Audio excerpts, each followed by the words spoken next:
Hey everyone, in this video we're going to do another short Latin story. Now this one is called Peace or War, and it comes from the book Easy Latin Stories for Beginners by George L. Bennett.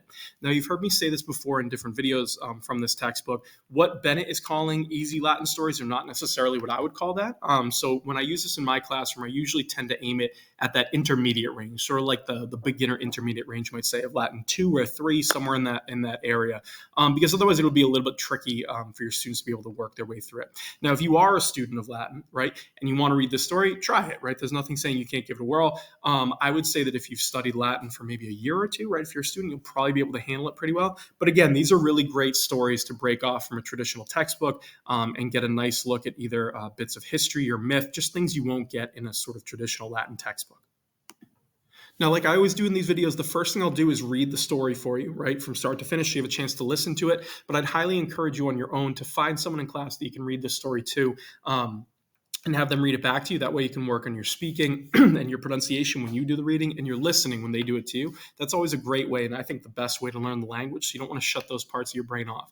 The other thing I'd say is if you're really trying to work your way through this Latin, the method I always tell my students to use is the read and reread method. So you read through it once, you write down any problem areas you have. Not that they're very long stories, but maybe it's vocab or a couple of verbs, whatever it is. Write them down. Then when you're done with that read, go look these words up, right? If it's vocab, that's pretty easy. If it's a verb, maybe use an online tool or something that'll kind of help you unpack it. And then you try it again. And on the second, third, fourth time, however long it takes you, you're looking for a point where you're able to read this start to finish without needing any help at all. And you don't have any problem areas. And if you can do that and understand it, you know you're in a really good spot. Okay? So if you haven't done that, go do it. Right? Pause the video, give that a whirl on your own, and then just use my video as sort of a double check to make sure that you're on the right track. Okay? So like I said, we'll start by reading the story all the way through, just so you can listen to it once.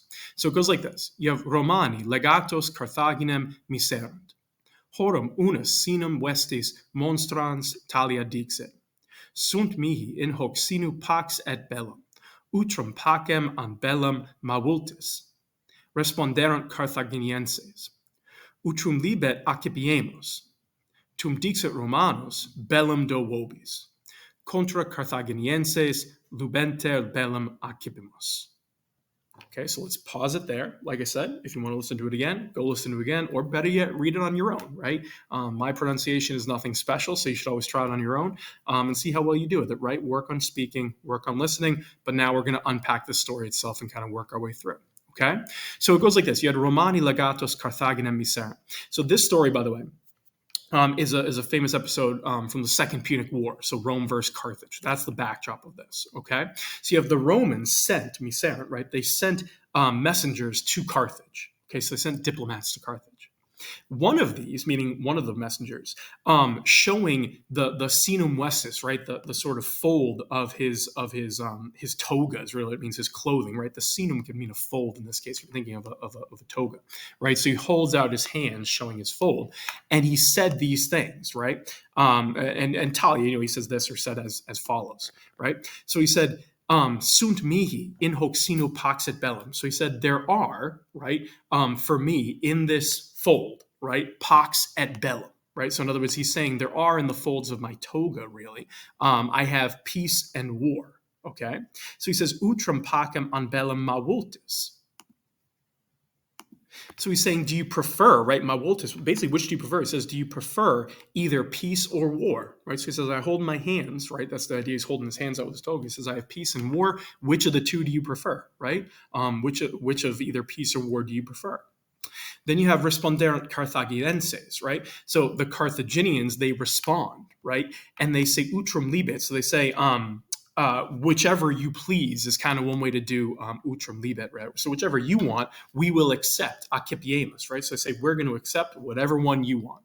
Then you have tum dixit Romanus, bellum do vobis. Okay, so then the Romans said, right, or spoke, and the Romans said, I give to you war, right? Bellum. So he says, I give to you all war. Okay, and then you end with this line. You have the contra Carthaginienses, lubenter bellum accipimus, right? So then, right, again, the Carthaginians said, sort of, contra means like against, but here it kind of means in reply.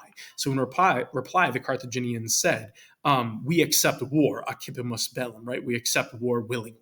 Okay, so this is a short story, but it's a famous one of, again, the Second Punic War. And it's this famous scene where you have the Roman diplomat saying, which do you want, right? We're ready for either one, peace or war. The Carthaginians say, you choose. And the Roman says, we choose war. And then you're sort of off and running with the Second Punic War. Okay, so hopefully that wasn't too bad to understand. Again, it's not a very particularly long story.